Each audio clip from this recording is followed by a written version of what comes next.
Good afternoon মোৰ মৰমৰ সকলো বন্ধু বান্ধৱীলৈ। আজি ছানডে বুলি মিস্ত্ৰীকেইটাৰ লগতে অকণমান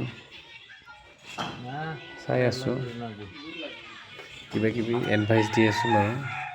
কি কষ্টৰে ইটাকেইটা উঠাইছে চাবাচোন। তেনেকৈ কৰি মানে আপোনাৰ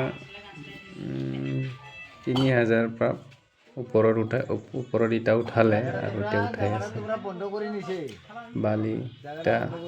ইয়াক চা আমাৰ মিস্ত্ৰী কেইটা টেকনিক চা।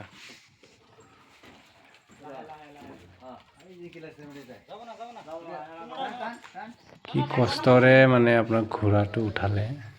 আপোনালোকৰ ফালে কি কয় এইটো? আমাৰ ফালে ঘোঁৰা কয়।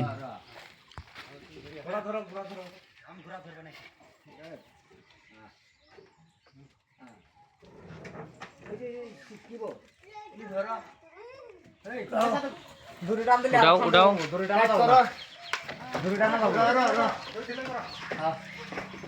উঠছি না